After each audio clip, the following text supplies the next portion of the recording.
Bonjour à tous, on se retrouve pour une nouvelle vidéo. Comme vous avez pu le voir, nous allons parler du Bluesound Node et nous allons faire le comparatif entre le Node et le nouveau modèle, le Node X, qui est sorti pour les 10 ans du produit. Allez, on envoie l'intro et on se retrouve juste après.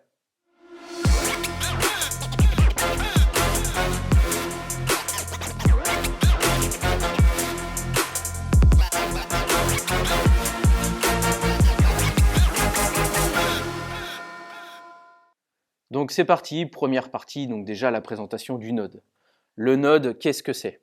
Donc c'est un produit de la marque Bluesound, qui fait lecteur réseau. Donc vous pourrez le connecter sur un amplificateur qui n'a pas de lecteur réseau intégré. Donc c'est un produit qui est à 649 € à l'heure où je vous parle. Et donc il va vous permettre donc d'aller chercher de la musique ou des radios sur Internet et également de pouvoir faire du multiroom. Donc le multiroom, on avait déjà fait une vidéo à ce sujet. On va vous mettre le lien en description. Je vais vous refaire une petite présentation très rapide, mais on ne va pas aller dans les détails. Le multiroom, ça vous permet d'écouter de la musique en même temps sur plusieurs appareils. Donc si vous avez ce lecteur réseau sur votre système dans votre salon et que vous avez par exemple deux enceintes connectées dans deux chambres différentes, via l'application, vous pourrez choisir de mettre de la musique en même temps partout ou bien individuellement sur chaque enceinte. Donc on est sur un lecteur réseau complet sur lequel vous allez pouvoir avoir accès aux radios par internet, à toutes les plateformes de musique en streaming, donc Spotify, Qobuz, Deezer, Napster, Tidal et j'en passe. Et donc vous allez pouvoir connecter ce produit en RJ45 avec un câble Ethernet ou bien en Wi-Fi, les deux sont possibles. Et l'avantage, c'est qu'on a quand même un DAC de très bonne facture à l'intérieur pour un prix quand même qui reste relativement doux, 649 €.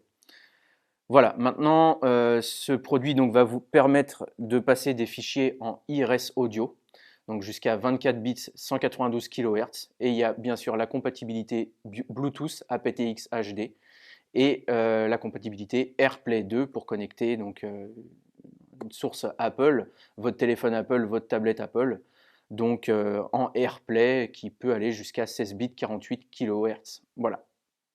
Comme je l'ai évoqué tout à l'heure, bien sûr c'est pilotable via une application qui s'appelle Bluehost, téléchargeable gratuitement donc sur Apple, sur l'App Store pour Apple et sur le Play Store pour tout ce qui va être Android. Le produit se part d'un petit pavé tactile au-dessus. Et puis voilà, on va voir maintenant la partie connectique. Et après, on verra ce qu'apporte le nouveau produit, le Node X. Donc je les ai comparés, on les a comparés en magasin. Et à la fin, on vous donnera un petit avis. Donc c'est parti, on passe à la partie connectique. Nous revoilà côté connectique. Donc voici comment ça se présente derrière le produit. Donc nous allons retrouver une sortie RCA pour attaquer directement sur l'entrée RCA de votre ampli. On va retrouver une sortie subwoofer si vous voulez connecter un caisson de basse. On va également avoir une sortie son optique et coaxial, donc en numérique. Donc si vous voulez attaquer votre ampli directement avec une de ces deux prises-là, vous attaquerez donc le DAC qui sera à l'intérieur de votre ampli. On retrouve une entrée analogue en 3.5 qui peut également faire office d'entrée optique, donc numérique, sur lequel vous devrez mettre un adaptateur sur votre câble optique pour qu'il puisse rentrer à l'intérieur.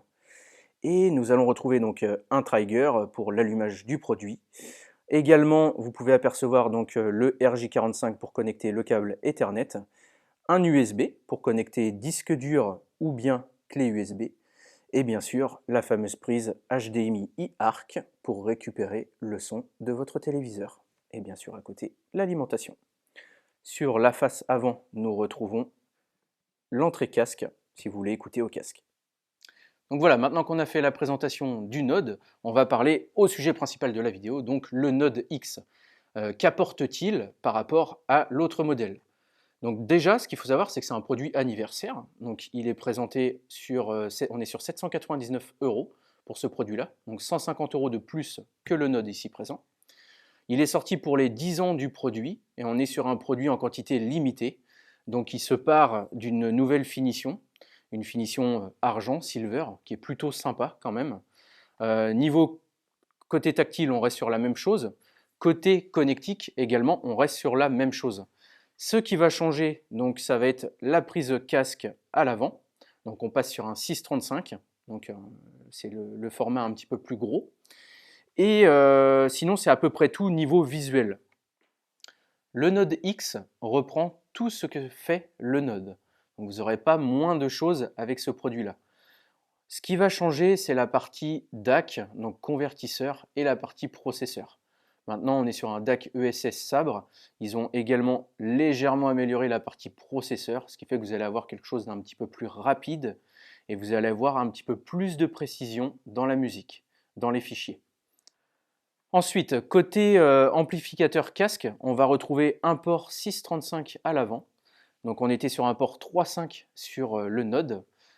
Au niveau de l'amplification casque, ils ont changé les modules. On est sur des modules THX AAA qui vont vous permettre d'avoir une meilleure amplification, ce qui va permettre de créer moins de distorsion et d'avoir un meilleur équilibre dans la musique. Donc au niveau de votre écoute au casque, ça sera légèrement supérieur. Alors maintenant qu'on a vu un petit peu tout ça, ce qu'apportait le produit Node X et la présentation donc, des deux ensembles, je vais vous donner un petit peu mon avis. Donc on a testé ce produit, on l'a comparé même au Node, donc sur deux systèmes différents, un d'entrée de gamme, un petit peu plus supérieur. Et voilà, ce qu'on constate, c'est qu'il n'y a vraiment presque pas du tout de différence entre les deux. Faut être honnête là-dessus. Qu'est-ce qui justifierait l'achat d'un Node X ici? Déjà, la première chose, c'est qu'on est quand même sur un produit quantité limitée, c'est un produit anniversaire. Ce qu'il faut savoir aussi, c'est que la couleur est propre à ce modèle-là. Donc si vous voulez changer un petit peu du noir et passer sur quelque chose de silver, c'est sympa. La partie DAC, la partie ampli casque quand même a été légèrement améliorée. J'ai fait plusieurs écoutes au casque dessus. Sur certains casques, je ne voyais aucune différence. Sur d'autres, je sentais quand même un petit apport. Donc, je trouve que les 150 € en plus se valent. Mais pour quelqu'un qui a un budget un petit peu plus limité, rester sur un produit à 650 €, ça fera son bonheur sans problème. Donc, il n'y aura vraiment pas grande différence à passer sur ce modèle-là. Voilà. Après, pour les petites choses que j'ai énumérées plus tôt, c'est intéressant pour quelqu'un qui peut avoir un casque un petit peu plus haut de gamme, quelqu'un qui veut une couleur et un produit qui va être moins disponible que le second. Voilà. Mais sinon, on est quand même sur quelque chose de très équivalent. Faut rester honnête. Donc voilà, c'est deux excellents produits. Il n'y a pas énormément de différence entre les deux. Voilà. Donc j'espère que cette vidéo vous aura plu. N'hésitez pas à la commenter, à laisser un pouce, à partager et à vous abonner surtout. Si vous avez déjà utilisé un produit ou l'autre, ou même testé les deux, n'hésitez pas à mettre un avis dans les commentaires. On sera content d'avoir votre retour là-dessus. Et puis, moi, je vous dis à la fois prochaine. Allez, ciao, salut!